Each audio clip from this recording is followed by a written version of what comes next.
Salve, salve, gente boa! Eu sou o professor Euclides e essa é a Escola Teófilos. E estamos aqui com mais uma aula. A temática da aula de hoje é sobre o profeta Daniel, o livro de Daniel. E nós vamos dividir essa lição entre a vida e obras, depois o valor teológico da obra de Daniel.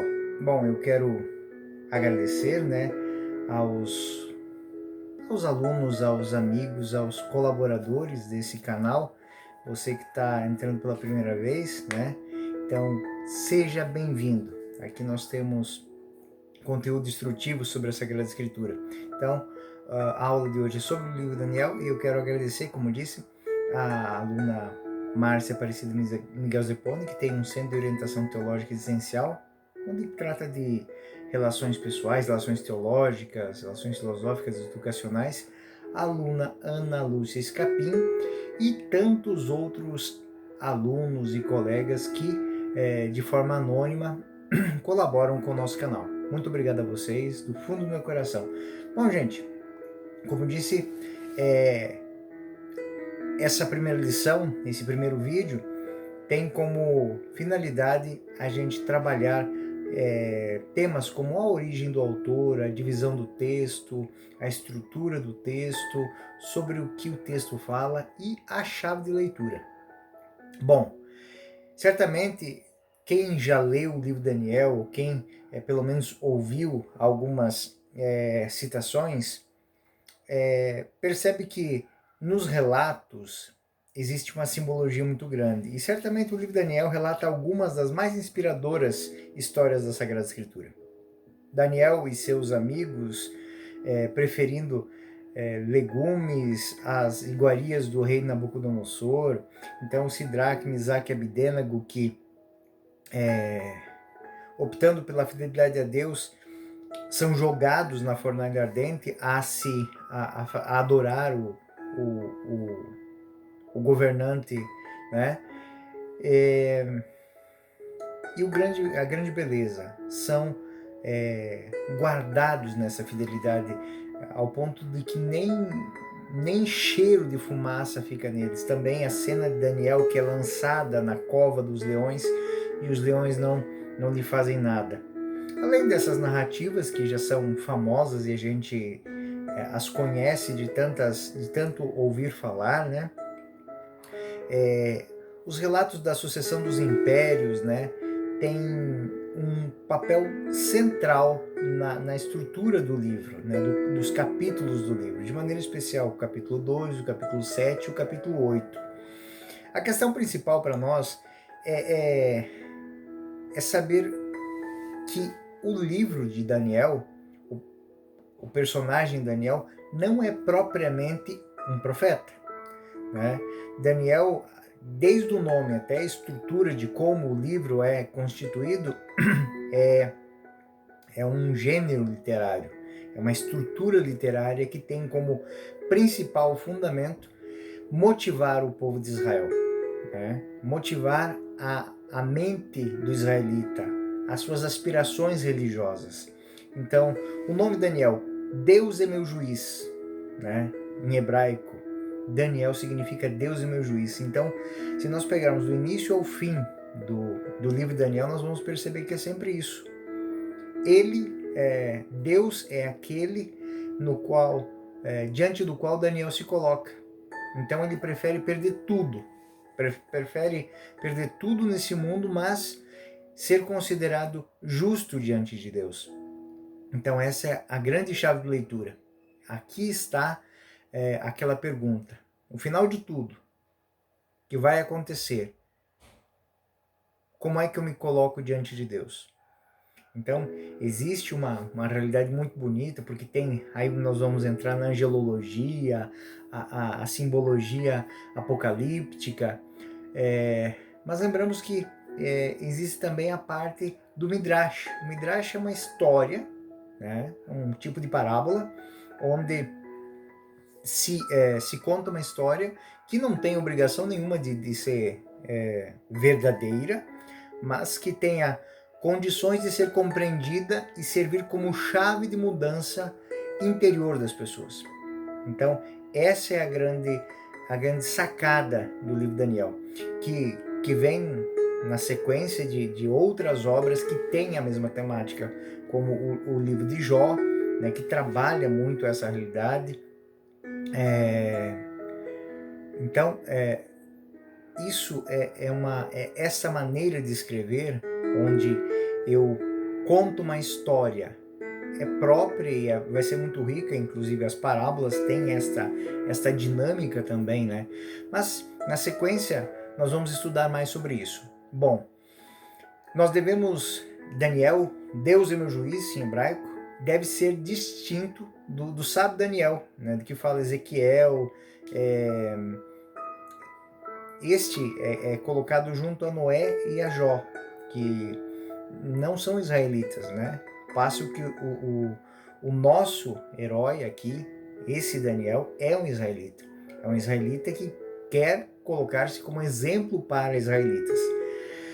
Tradicionalmente, o livro de Daniel foi datado na época do exílio babilônico, no século 6 a.C., né? Nós podemos ver isso lá em Daniel, capítulo 1, versículos 1 e 2. Mas no início da igreja, um Porfírio, um opositor da igreja lá, ele, um teólogo, um estudioso, mas ele questionou a autoria de Daniel, do Daniel histórico, né? Afirmando que o livro é oriundo do 2º século, na época de Antíoco Epífanes, né? Então, a gente poderia se perguntar, mas o que isso tem a ver? Bom, essa maneira de datar o livro foi desenvolvida no decorrer dos séculos 18 e 19, né? E aí configuram-se duas perspectivas. Primeira perspectiva, nós colocaríamos a datação na época de Macabeus, 2º século antes de Cristo. E o livro seria uma retrospectiva desse Império Babilônico até o reinado de Seleucida. E se a datação for na época do exílio, século VI a.C., o livro seria uma perspectiva, uma profecia sobre a sucessão dos impérios desde o babilônico até o romano. Então, a adoção de uma dessas perspectivas pode influenciar na maneira de compreender o livro de Daniel. Então, além disso, para uma análise das visões do livro é preciso atentar para o gênero, né? De maneira especial o gênero midrástico e o apocalíptico. O livro de Daniel, então, ele compreende da parte canônica, que é Daniel 1 a 12, 3, com exceção dos capítulos 3, 24, 90, que são também partes deuterocanônicas, né? E a parte deuterocanônica que só existe em grego, a tradução grega, a tradução que era hebraica, o original hebraico se perdeu. Então, Daniel 13, 1 até o 14, 42 e o Daniel 13, 24 são textos deuterocanônicos, ou seja, que nós não vamos encontrar na versões dessa hebraica, né? Bom, a parte canônica divide-se em duas seções. Primeiro, a parte narrativa, que é Daniel 1, de 1 até Daniel 8, 28. E a parte apocalíptica, que é Daniel capítulo 7, de 1 até capítulo 12, versículo 13. E a parte deuterocanônica, né, que é a história de Susana, a jovem inocente que Daniel salva, né, por causa de sua sabedoria. Então, é relatada em Daniel capítulo 13, versículo de 1 a 64. E a história dos sacerdotes de Bel, Daniel, que são desmascarados por Daniel em Daniel 14, de 1 a 21. E a história do dragão que Daniel matou, Daniel 14, 22 a 42. Esses episódios do capítulo 14 são eco da polêmica judaica contra a idolatria que se inspirava na seção de Daniel 1,6, ao passo que o capítulo 13 põe em relevo a sabedoria de Daniel, já salientada no capítulo 1,6. Então, assim, só para sintetizar essa parte aqui. Susana e a história dos sacerdotes ela serve para salientar a sabedoria dada por Deus a Daniel. Ele usa dessa sabedoria para desvelar as injustiças, mostrar, escancarar aquilo que é injustiça, aquilo que é idolatria, aquilo que é o pecado. E a história de Susana, primeira parte, ele mostra que Daniel, esta sabedoria, ela tem um fundamento. Ela deve estar sempre a serviço do inocente, daquele que não tem a quem apelar. Então, é muito bonita essa relação. E a parte de Daniel 14, quando Daniel mata o dragão é a simbologia, é o tipo, é o estereótipo da idolatria. Ou seja, um povo inteiro que adora um animal, né? Um animal, vamos dizer assim, um animal maravilhoso, né? Mas, e é questionado. Então, Daniel faz um bolo, vai alimentar o dragão e o dragão morre, né? Então, e isso causa um grande problema para Nabucodonosor, porque ele já tinha permitido, a essa altura do campeonato, já tinha permitido que Daniel se alimentasse da maneira própria dos judeus, não comendo de carnes impuras, nem sacrificadas aos ídolos, e já tinha os sacerdotes que foram vencidos por Daniel foram mortos, e agora a fonte, ou seja, o centro de culto, o endereço do culto dos persas se acaba, termina, ou seja, o dragão é morto. Então, essas histórias, elas têm como fundamento mostrar que o judeu, ele tem que manter a sua fidelidade. Mesmo distante de sua terra, mesmo longe dos olhos dos seus antepassados, ele tem que manter a fidelidade, porque ele está sempre diante de Deus. E Deus sempre virá ao seu auxílio, principalmente quando ele está passando por dificuldades. Então essa é a grande chave de leitura. Ler Daniel com essa chave de leitura ajuda muito a gente fazer uma autocrítica, né? Aquela pergunta que não quer calar muitas vezes. E se toda a minha tradição religiosa, se toda a minha relação com a minha religiosidade não passasse por uma instituição, que tipo de indivíduo eu seria? Essa é a grande pergunta que os questionamentos de Daniel faz, né? Ou seja, diante da perseguição, diante de valores diferentes dos meus, qual a posição que eu tomo? Como eu sou? Então, isso é aquilo que eu sempre questiono muitas vezes, né? O cristão de gavetinha, né? O cristão que, bom, hoje é domingo, então visto a roupa de cristão e parto para a igreja. Terminou a missa, eu coloco a roupa de pagão e inicio. Ler Daniel é uma chave de leitura para a gente fazer esse tipo de questionamento. Quando ninguém está vendo, que tipo de cristão eu sou? Aqui a pergunta é assim: diante dos outros, diante dos questionamentos dos pagãos, que tipo de israelita eu sou? Então, essa é a grande lógica do livro de Daniel, muito, muito própria para os tempos de hoje, muito cara para os tempos de hoje. Mas vamos adiante.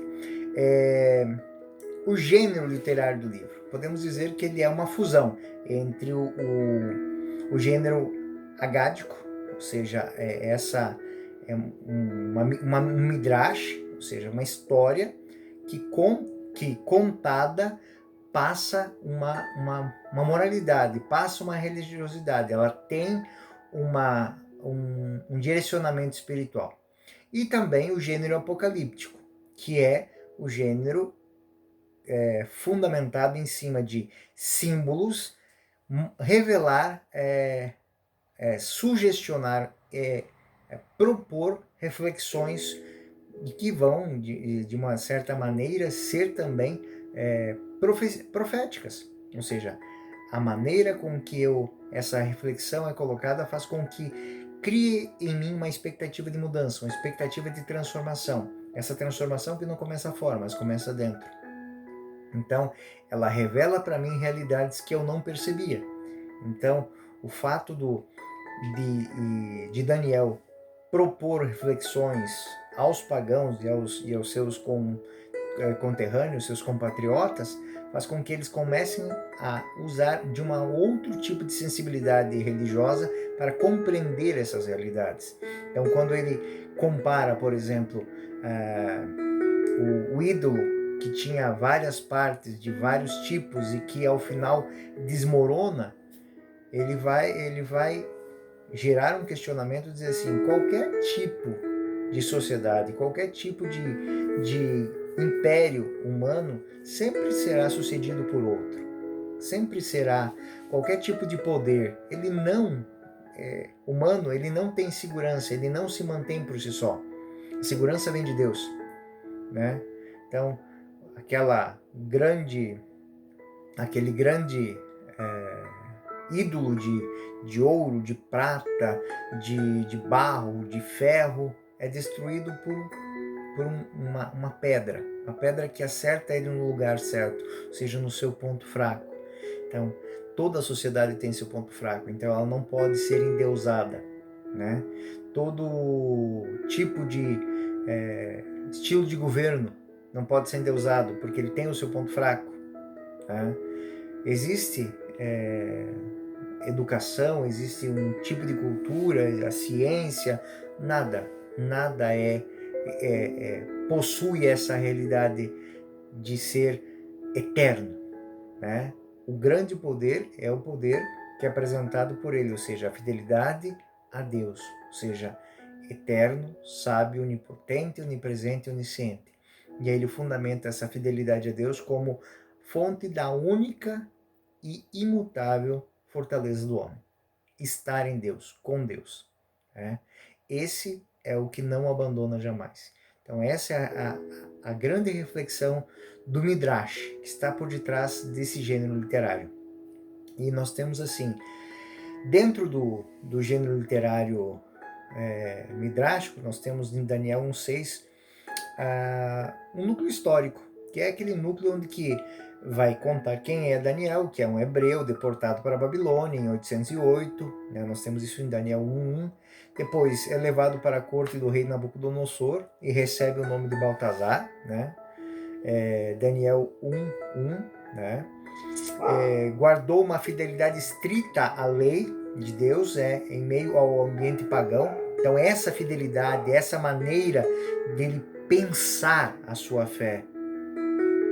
Não importa que eu não tenha o templo, não importa que eu não esteja na cidade santa, eu tenho que me manter fiel a Yahvé, aqui, aonde eu estou neste momento.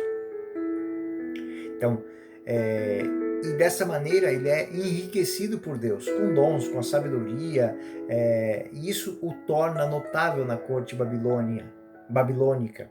E lá na Babilônia, ele passa a ser reconhecido por essa sabedoria. Né? Nós vemos que, que em Daniel 2:6 são episódios que o fundo histórico é elaborado num sentido apologético, aquilo que eu disse, ou seja, a história é contada para defender uma tese. Ela não tem obrigatoriamente a obrigação de ser cronologicamente correta, né? O intuito é escarnecer a sabedoria pagã, exaltar o Deus de Daniel, a fonte da verdadeira sabedoria. Então, os fatos históricos que são apresentados ali, eles podem ser discrepantes, né? Não é um cronológio, né? Não é uma crônica que está sendo feita ali, né? Ele está fazendo uma defesa apologética da sabedoria de Deus.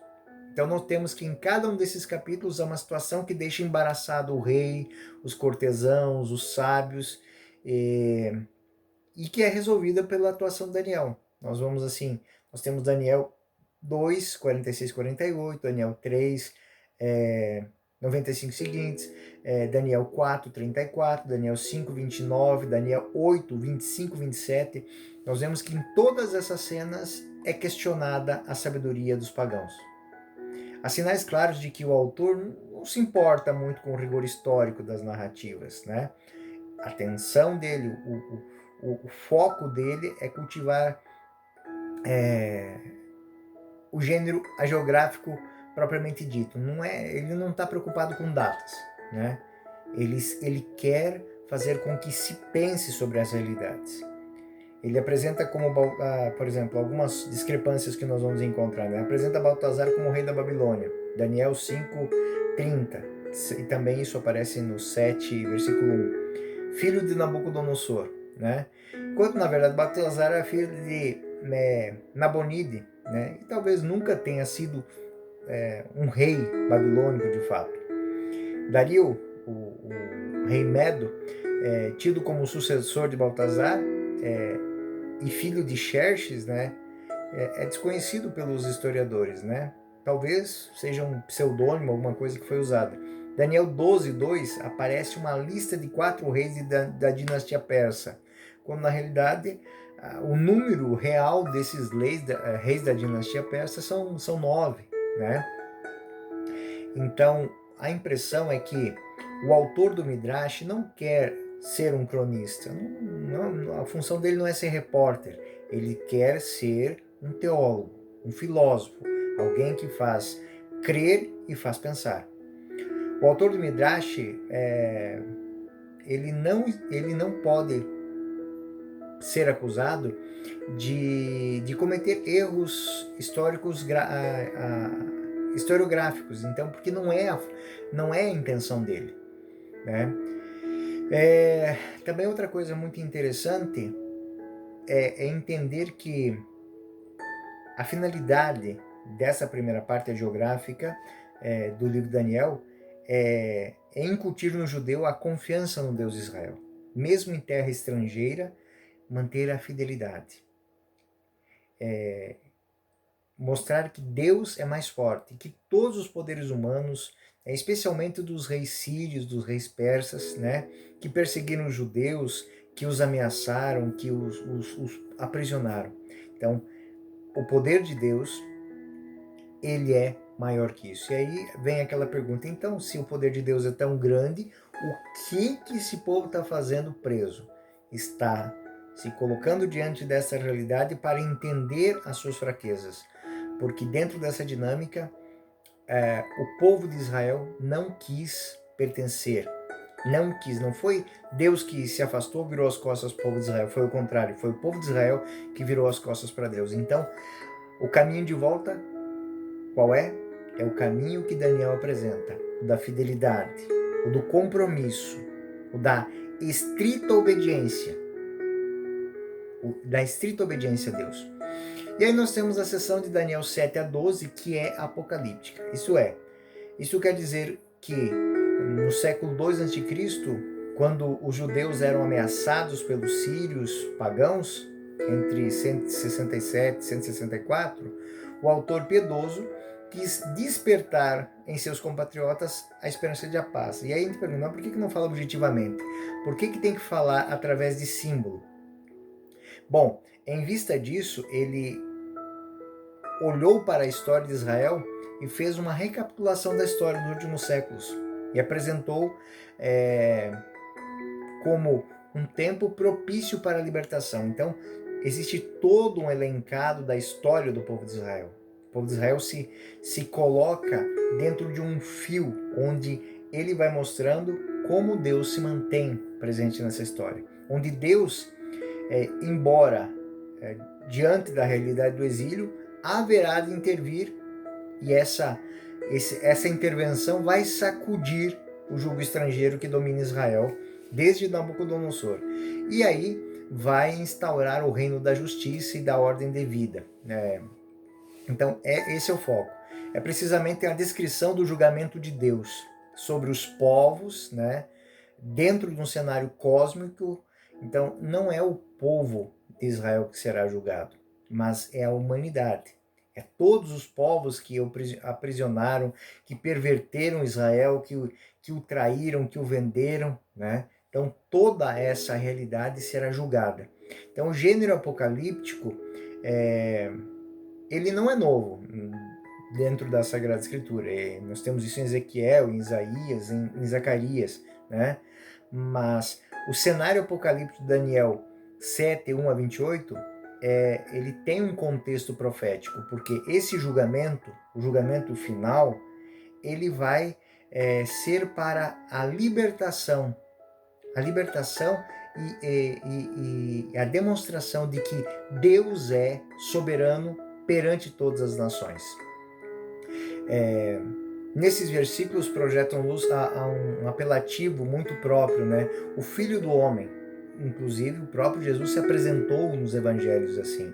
É um título messiânico, né? Um título messiânico que tinha um grande significado para os discípulos de Jesus. E aludindo a essa passagem que Jesus se identificou interrogando o sumo sacerdote antes de morrer, né? Eu sou o Cristo, o Filho do Deus bendito, que vereis o Filho do Homem sentado à direita do Todo-Poderoso, vindo nas nuvens do céu. Então, neste momento, quando ele fala com o sumo sacerdote durante o seu julgamento, ele está fazendo a menção de que ele está se personificando o Filho do Homem.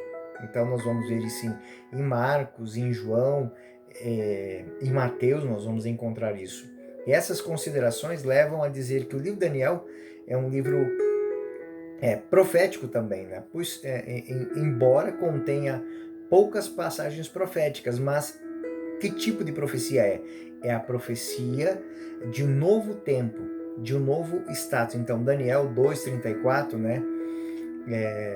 Ele mostra o julgamento de Deus sobre as nações, né? Daniel 7 mostra que a presença